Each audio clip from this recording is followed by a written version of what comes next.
अस्सलाम वालेकुम guys. Physics के नेक्स्ट प्रॉब्लम की तरफ चलते हैं। ये वाला प्रॉब्लम भी आपके जो फाइनल आपके जो बोर्ड के एग्जाम्स हैं उनके पॉइंट ऑफ व्यू से इम्पोर्टेंट है। इस प्रॉब्लम में बात कर रहा है एक आई शेप्ड बीम की और कह रहा है कि उसका जो इसने मास गिवन दिया हुआ वो है 450 kg। Uniform I shape beam है। कहता है कि supports the load of 220 kg as shown. मैं फिगर ड्रॉ कर देता हूँ। सो ये आ जाएगी बीम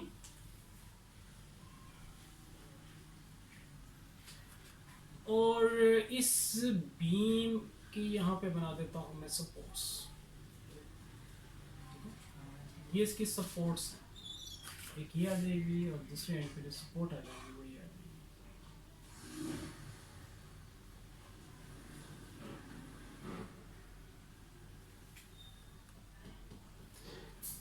ठीक हो गया। इस बीम की ये दो सपोर्ट्स है, इसको मैं कह देता हूँ, ये जो सपोर्ट है इसको ए और ये जो सपोर्ट है इसको कह देता हूँ बी। और इसके अलावा इसने जो गिवन दिया हुआ है वो यहाँ पे कहता है कि इन सपोर्ट्स की वजह से जो रिएक्शन फोर्स लग रही है अपवर्ड डायरेक्शन में आर ए, इसकी वैल्यू फाइंड आउट करनी है। और यहाँ पे आ जाएगा आर बी, जो कि बी सपोर्ट की वजह से इस रॉड पे या इस बीम पे, आई शेप बीम पे जो रिएक्शन फोर्स लग रही है अपवर्ड आर बी और आर ए, तो ये है इनकी वैल्यू जो हमें फाइंड आउट करनी है। और ये क्या कह रहा था कि जो इस बीम का जो मास है वो इसने गिवन दिया हुआ है वो है 450 kg, जो कि कहाँ पे होगा, डेफिनेटली इसके सेंटर पॉइंट पे यहाँ पे एक्ट कर रहा होगा डाउनवर्ड डायरेक्शन में। अब यहाँ पे ये बीम की मैं बात कर रहा हूँ। अभी यहाँ पे एक वेट भी इसने यहाँ पे सस्पेंड किया हुआ है, तो वो अलग चीज है, उसकी तरफ बाद में आऊंगा। पहले हम लोग इस बीम के जो वेट है उसकी वैल्यू जो है वो कैलकुलेट कर लेते हैं, क्योंकि हमारे पास जो इस बीम का मास है वो इसने गिवन दिया हुआ है। और मास इसने कितना दिया हुआ है वो है, मैं इसको यहाँ पे लिख लेता हूँ बिकॉज वो साइड मुझे जरूरत पड़ेगी। तो मास या नीचे ही लिख लेते हैं। तो मास इसने जो गिवन दिया हुआ है वो है 450 kg। तो हमें वेट की जरूरत पड़ेगी और वेट आपके पास किसके इक्वल होता है, mg के इक्वल। मैस आपके पास है 450, इसको मल्टीप्लाई कर दो जी। ग्रेविटी की वैल्यू कांस्टेंट है, एक 9.8 इसकी वैल्यू होगी, आपको पता होनी चाहिए। सो यहां से हमारे पास बीम का वेट आ जाएगा 450 मल्टीप्लाई बाय 9.8, तो ये हमारे पास आ जाएगी इसकी वैल्यू 4410 न्यूटन।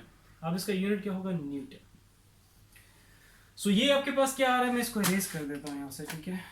ये आपको समझ तो आ गया ना, ठीक है। मैं इसको यहाँ पे बस शॉर्ट ही लेवल कर देता हूँ, क्योंकि यहाँ पे जंक नहीं क्रिएट करना चाहता, बहुत ही सिंपल सा रखना चाहता हूँ, इसीलिए मैं इसको यहाँ पे इस तरीके से रिप्रेजेंट कर देता हूँ कि ये आपके पास आ गया बीम का वेट। और इस बीम का वेट है तो इसको मैं डब्ल्यू बी से रिप्रेजेंट कर देता हूँ, ठीक है। तो ये आपके पास 4410 न्यूटन इसकी वैल्यू आ गई। अच्छा, और ये आपका ये सेंटर पॉइंट होगा, तो इसको यहाँ पे मैं कह देता हूँ इस सी पॉइंट लेवल कर देता हूँ। अच्छा, इसने जो अब वेट की बात करते हैं कि कहता है कि आगे की डिटरमिन, अच्छा यहाँ पे कह रहा था कि जो बीम है वो सपोर्ट कर रही है लोड गोर्स लोड का। इसने मास दिया हुआ है वो है 220 kg और वो है यहाँ पे कहीं, ठीक है, यहाँ पे कहीं। तो इसका जो वेट सॉरी मास जो इसने गिवन दिया हुआ है वो है 220 kg। तो हमें तो वेट की जरूरत है, डाउनवर्ड जो फोर्स लगेगी, ठीक है, डाउनवर्ड फोर्स जो ग्रेविटी जिसको हम कहेंगे हमारा वेट है, क्योंकि हम लोगों ने आगे फोर्सेस के साथ डील करना है। सो ये है हमारे पास आ जाएगा एम जी के इक्वल होता है, जस्ट लाइक अभी जैसे हम लोगों ने कैलकुलेट किया वैल्यू। तो मैस हमारे पास है 220, ग्रेविटी की वैल्यू 9.8, तो यहाँ से हमारे पास जो वेट जिसका इसने मैस दिया हुआ था 220, तो उसको मल्टीप्लाई कर देंगे 9.8 से, तो हमारे पास आ जाएगा वेट आ जाएगा, इसको मैं यहीं पे लिख देता हूँ, इसका रिजल्ट आ गया मल्टीप्लाई करने के बाद 2156 न्यूटन। इसकी वैल्यू मैं यहाँ पे मेंशन कर देता हूँ, सारा इरेज कर देते हैं। क्योंकि इसने मास गिवन दिया हुआ था, वेट नहीं दिया हुआ था, तो हम लोगों ने वेट होता है is equals to M G के इक्वल, तो हम लोगों ने इस बेसिक से फॉर्मूले की हेल्प लेते हुए हम लोगों ने वेट जो है वो जो कि सस्पेंड किया गया है, या यूँ कह लो कि ये जो बीम है इस वेट को सपोर्ट कर रही है, सो वो हमारे पास आ गया है, इसको मैं W1 कह देता हूँ। तो ये आ गया हमारे पास 2156 न्यूटन।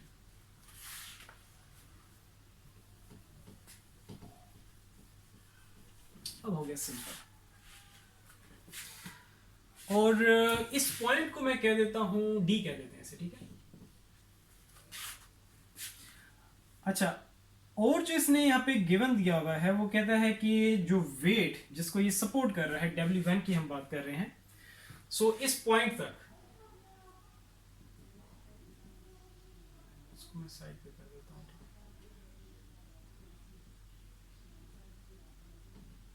इट्स बेटर, इस पॉइंट को मैं यहाँ पे अंदर ही इसके रख देता हूं।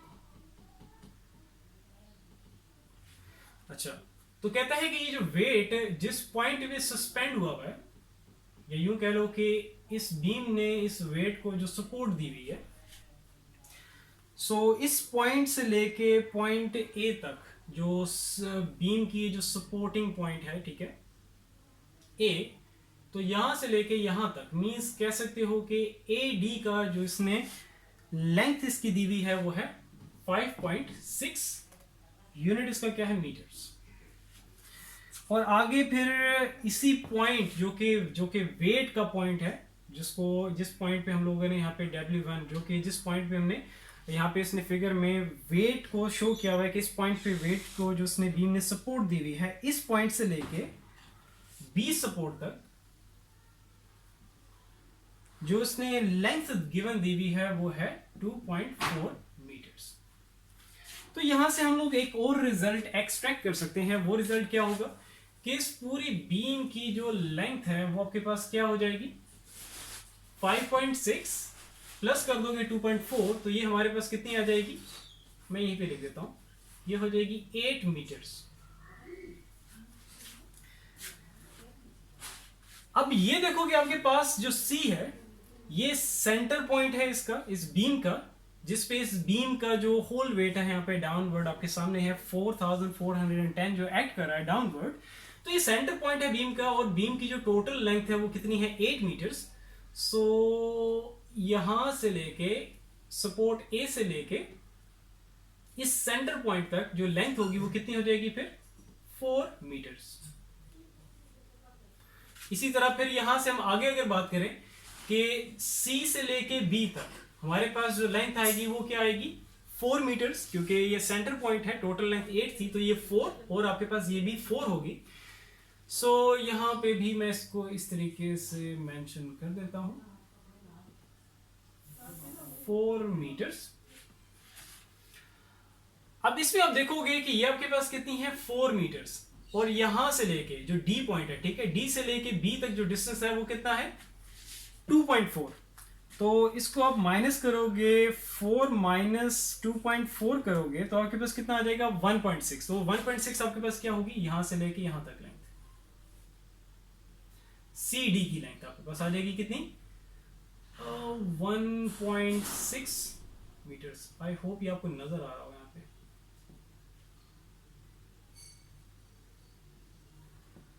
ठीक है। ये 1.6 मीटर्स जो है ये क्या है, CD की लेंथ है, क्योंकि टोटल यहां से C से लेके B तक जो लेंथ थी वो कितनी थी, 4 मीटर्स। 4 मीटर्स में से ये जो DB वाला पार्ट है जो कि 2.4 है, नॉन वैल्यू है, उसको माइनस करोगे तो आपके पास रिमेनिंग क्या बचेगी, आपके पास 1.6 मीटर बचेगी। सो ऐसा मैं करता हूं कि इसको यहां से इरेज कर देते हैं ताकि जंक ना क्रिएट हो, आप लोगों को क्लियर एक व्यू मिले। इस 4 की यहां पे जरूरत नहीं है।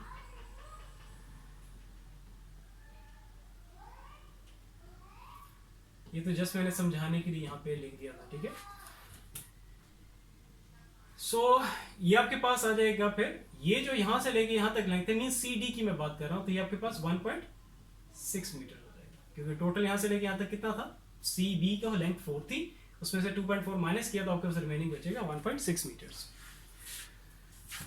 सो जो इसने फिगर गिवन दी हुई थी उसको सामने रखते हुए जो भी यूजफुल हम लोग इसमें एडिशनल वर्क कर सकते थे वो कर लिया। अपनी आसानी के लिए बैकग्राउंड नॉइज़ आ रही है तो मैं वीडियो को यहाँ पे पॉज करता हूँ, जैसे ही ख़त्म होगी नॉइज़ बैकग्राउंड से फिर मैं आगे कंटिन्यू करता हूँ।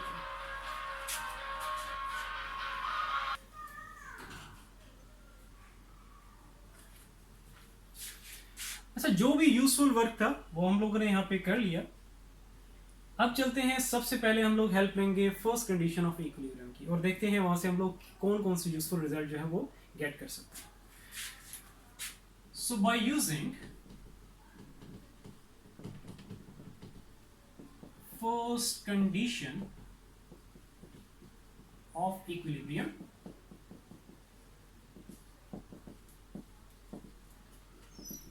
फर्स्ट कंडीशन ऑफ इक्विलिब्रियम क्या होगी कि sum of all forces is equals to zero. अब इसको फर्दर मैं ओपन करूं तो क्या आ जाएगा, sum of all horizontal forces is equals to zero and sum of all vertical forces is equals to zero. तो इसको मैं कह दूंगा equation number first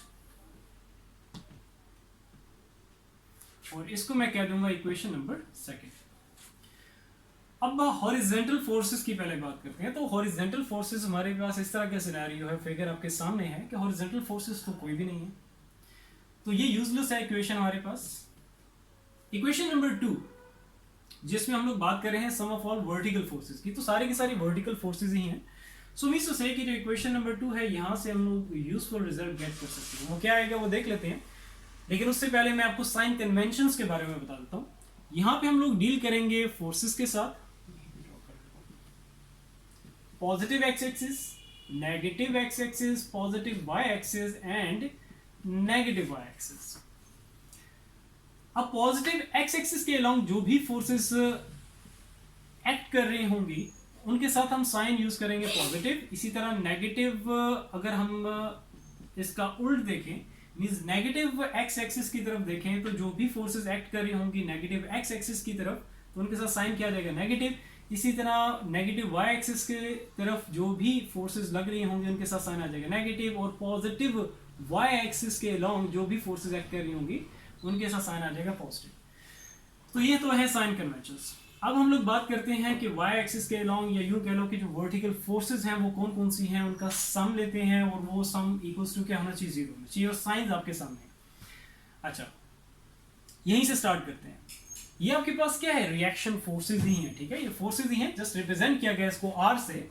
A means यहाँ पे सपोर्ट पे, यहाँ पे जो रिएक्शन फोर्स लग रही है आर ए अपवर्ड लग रही है, मींस पॉजिटिव वाई एक्सिस के अलोंग है, तो इसके साथ साइन क्या रहेगा, पॉजिटिव ही रहेगा, ठीक है, आर ए। नेक्स्ट आगे जो आपके पास जो फोर्स आ रही है वो है सी, जो कि बीम का सेंटर पॉइंट है। डाउनवर्ड आपके पास यहाँ पे फोर्स लग रही है वेट की फॉर्म में, बीम का वेट है जो कि हम लोगों ने अभी कैलकुलेट किया था। तो नेगेटिव वाई एक्सिस के अलोंग है, तो इसके साथ साइन क्या आ जाएगा, नेगेटिव डब्ल्यू बी।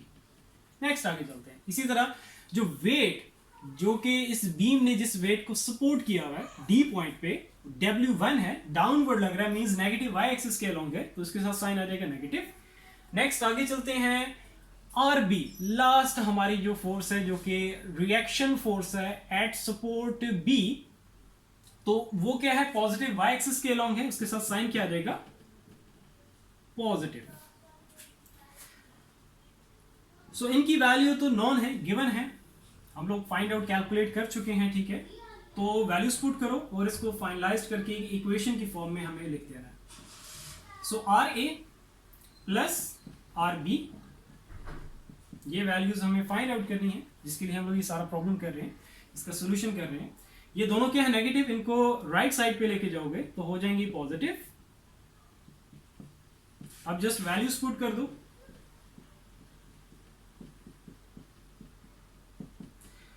WB जो कि बीम का वेट है 4410 प्लस W1 जो कि वेट, जो कि बीम ने सपोर्ट किया हुआ जिस वेट को, उसकी वैल्यू है 2156। इनको जस्ट आप ऐड कर दो,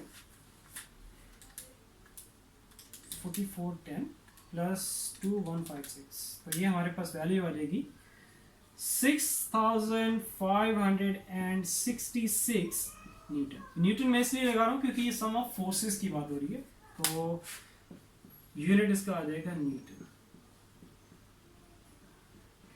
रिएक्शन फोर्सेस है तो फोर्सेस ही, तो यूनिट आपके पास यहाँ पे न्यूटन आएगा। सो इसको मैं कह देता हूँ इक्वेशन 1 2, नंबरिंग यूज 2 तक कर चुका हूँ, तो इसको मैं कह दूंगा ये आगे इक्वेशन नंबर 3। इसको मैं साइड पे लिख लेता हूँ, इसको आगे हम लोग यूज करेंगे।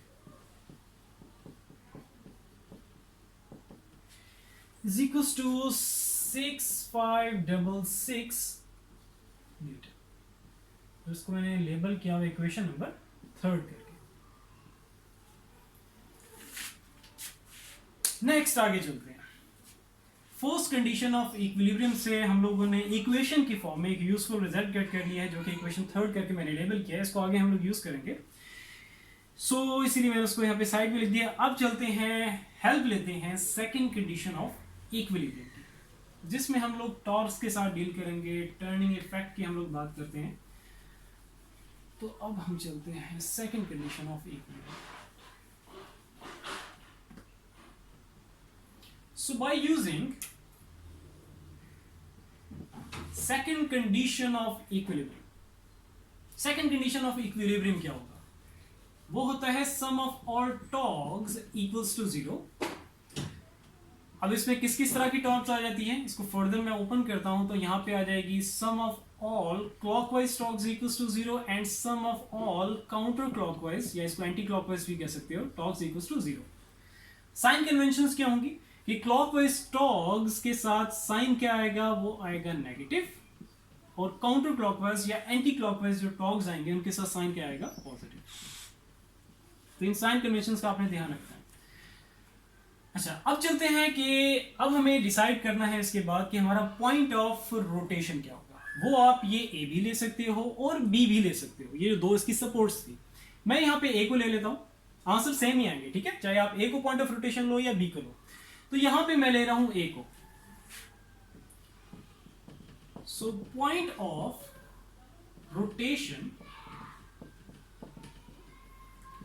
मैं लेने जा रहा हूं किस पॉइंट को, पॉइंट ए को।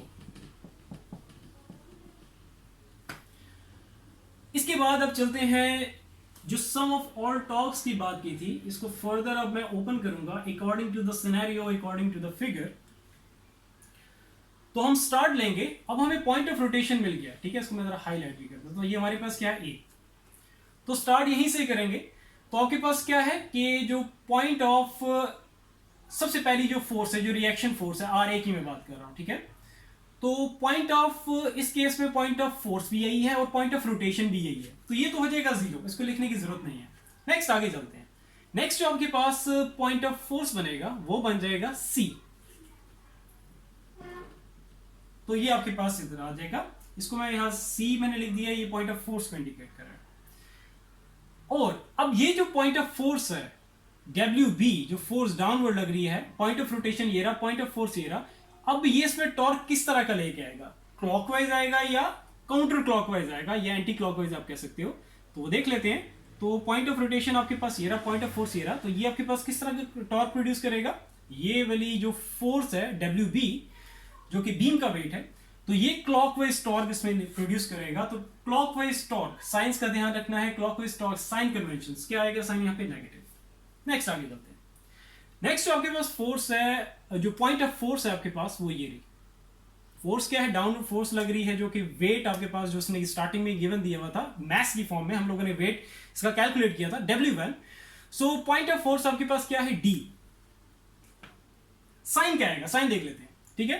तो W1 की वजह से इसमें जो, क्योंकि पॉइंट ऑफ रोटेशन ये रहा, पॉइंट ऑफ फोर्स ये रहा, तो इसमें जो टॉर्क प्रोड्यूस होगा वो किस तरह का होगा, क्लॉकवाइज होगा। तो क्लॉकवाइज, तो साइन कन्वेंशंस के अकॉर्डिंग यहां पे क्या आ जाएगा, साइन नेगेटिव, और पॉइंट ऑफ फोर्स क्या है, D, तो यहां पे आ जाएगा D। नेक्स्ट आगे चलते हैं। नेक्स्ट जो कि हमारी लास्ट है फोर्स है, तो पॉइंट ऑफ फोर्स आपके पास ये रहा, और ये रिएक्शन फोर्स है एट सपोर्ट B, और B से हम लोग जिसको इंडिकेट किया रिएक्शन फोर्स है। तो एट सपोर्ट B जो लग रही है अपवर्ड लग रही है, और यहां पे आप देखोगे कि पॉइंट ऑफ रोटेशन ये रहा, पॉइंट ऑफ फोर्स ये रहा, तो ये इसमें किस तरह का टॉर्क प्रोड्यूस करेगा, ये इसमें काउंटर क्लॉकवाइज टॉर्क प्रोड्यूस करेगा। तो इसके साथ साइन क्या आ जाएगा, पॉजिटिव। पॉइंट ऑफ फोर्स क्या है हमारे पास, B, तो ये आ गया B इज इक्वल टू 0। अब इसको फर्दर ओपन करते हैं। टॉर्क, पॉइंट ऑफ रोटेशन हमारा क्या है, ओ सॉरी पॉइंट ऑफ फोर्स क्या है, पॉइंट ऑफ रोटेशन तो यही है, पॉइंट ऑफ फोर्स हमारे पास क्या है C। तो फोर्स हमारे पास कोई ये नेगेटिव साइन साथ ही आएगा, ठीक है। तो क्या आएगा हमारे पास, फोर्स क्या है वो है WB इनटू मोमेंटम क्या होगा, point of rotation and point of force के बीच में डिस्टेंस मींस AC की हम बात करेंगे तो यहां पे आ जाएगा AC। नेक्स्ट चलते हैं negative sign. Point of force क्या है D, पॉइंट ऑफ रोटेशन क्या है A। सो फोर्स हमारे पास क्या लग रही है वो है W1 इनटू मोमेंटम क्या बनेगा, point of rotation and point of force के बीच में डिस्टेंस, तो ये आ जाएगा AD plus point of force. Next point of force आपके पास क्या है वो है B। So point of force, तो फोर्स आपके पास क्या आ जाएगी, ये रिएक्शन फोर्स है RB इनटू मोमेंटम क्या होगा, point of rotation and point of force के बीच में डिस्टेंस, तो ये पूरी बीम की लेंथ आ जाएगी जो कि क्या है 8 मीटर्स, तो यहां पे आ जाएगा 8 इक्वल्स टू 0। नेक्स्ट आगे चलते हैं।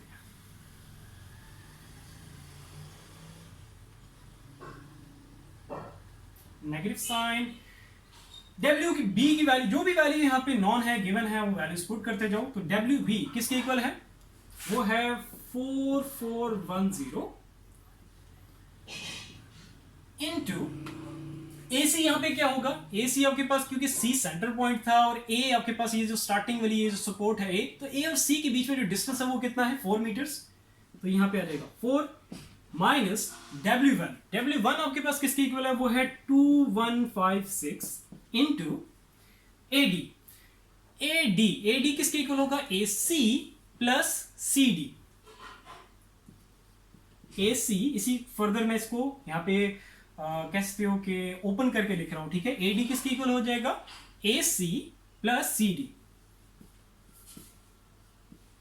यहां पे जब आप इस तरह लिखोगे ब्रैकेट का यूज लाजमी करना, ब्रैकेट की मिस्टेक ना करना, क्योंकि अगर आप ये स्मॉल जो ब्रैकेट अंदर मैंने लगाई अगर ये नहीं लगाओगे, क्योंकि ये फर्दर जो है इसका सम है, तो अगर यहाँ पे आपने ब्रैकेट ना लगाई, क्योंकि बाहर यहाँ पे कुछ चीज मल्टीप्लाई हो रही है, ये आपके पास 2156 मल्टीप्लाई हो रहा है, अगर आप ब्रैकेट नहीं लगाओगे तो इट मींस ये सिर्फ इसके साथ मल्टीप्लाई हो रहा है, इसके साथ नहीं हो रहा है, जबकि ये जो है वो बोथ के साथ हो रहा है, तो इसलिए ब्रैकेट का यूज लाजमी करना है, ठीक है। ब्रैकेट्स के मामले में एहतियात करना है। और इसको हम लिख सकते हैं, ये आ जाएगा 8RB is equal to 0। Next आगे चलते हैं।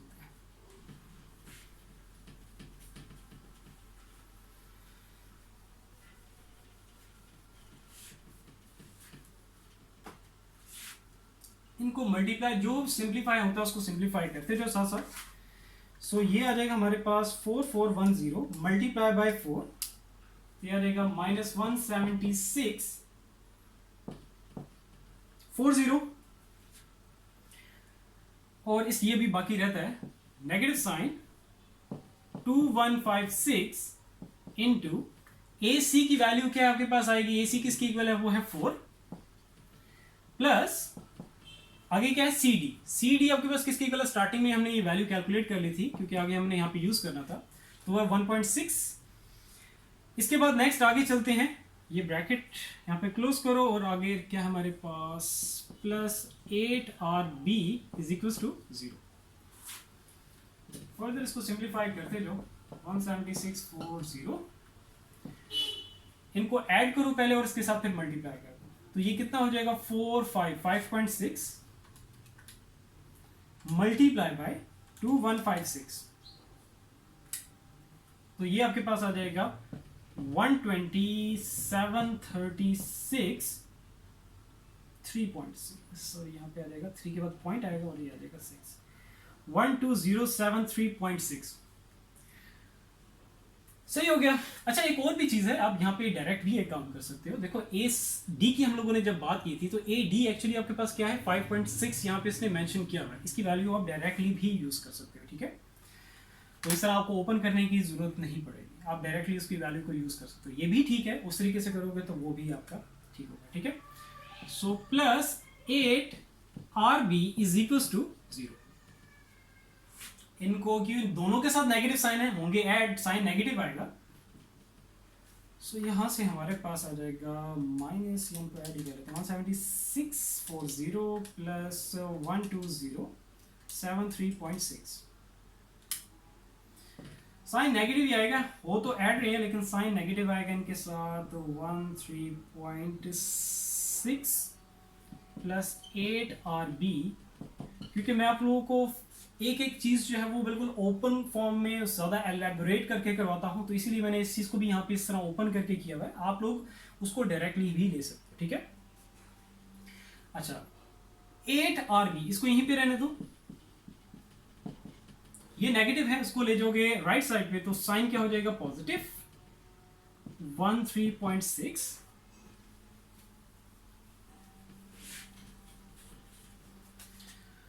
29713.6, ठीक हो गया। एक यहाँ पे मल्टीप्लाई हो रहा है, इसको राइट साइड पे लेके जाओगे तो क्या हो जाएगा डिवाइड 29713.6 डिवाइडेड बाय 8, तो यहां से हमारे पास एक रिएक्शन फोर्स की वैल्यू आ जाएगी जो कि RB है 29713.6 डिवाइडेड बाय 8। तो ये वैल्यू हमारे पास आ गई है 136, तो 3714.2, और यहाँ पे यूनिट क्या आएगा, यूनिट लाजमी आप लोगों ने लगाना है क्योंकि ये फाइनलाइज रिजल्ट है।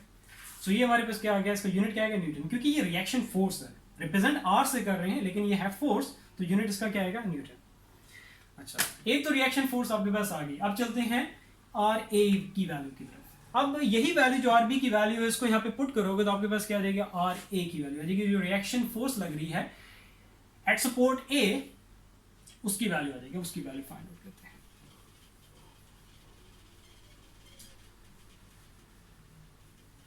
एक प्रॉब्लम को सॉल्व करने के काफी सारी टेक्निक्स हैं, जो भी टेक्निक हो बस ये है कि आप लोगों के कॉन्सेप्ट्स क्लियर होने चाहिए, इसीलिए मैं एक एक चीज को ज्यादा एलेबोरेट करके आपको कराता हूँ, हर चीज को डिटेलिंग के साथ करवाता हूँ। सो बस कॉन्सेप्ट क्लियर होंगे तो आप किसी तरह का भी कोई प्रॉब्लम आ जाए तो आप लोग आसानी से उसको कर लोगे, ठीक है। अच्छा अब ये जो RB की वैल्यू है इसको पुट करेंगे इक्वेशन थर्ड पे। So put value of RB in equation number third. So RA पहले इक्वेशन लिख लिया करो फिर वैल्यू पुट करो, ठीक है। 6566। अब RA की वैल्यू हम लोग फाइंड आउट करने जा रहे हैं, जो कि हमारा क्या था यहाँ पे, ये पॉइंट ऑफ रोटेशन था। RB की वैल्यू हमारे पास क्या है 3714.2 is equals to 6566। So RA जो रिएक्शन फोर्स है, जो कि बीम का जो A एंड है, ये जो A सपोर्ट है, जो कि इसकी वजह से एक रिएक्शन फोर्स लग रही है अपवर्ड, उसकी वैल्यू हम लोग फाइंड आउट करने जा रहे हैं। अब ये आपने क्या करना है, इसकी वैल्यू मैं RB की वैल्यू भी यहाँ पे लिख देता हूँ, ठीक है, सेपरेटली, क्योंकि फाइनलाइज जो RB की वैल्यू कितनी थी हमारे पास, वो थी 3714.2 न्यूटन, क्योंकि ये फाइनलाइज रिजल्ट है, ये सामने लिखे रहे तो ज़्यादा बेटर है, ठीक है।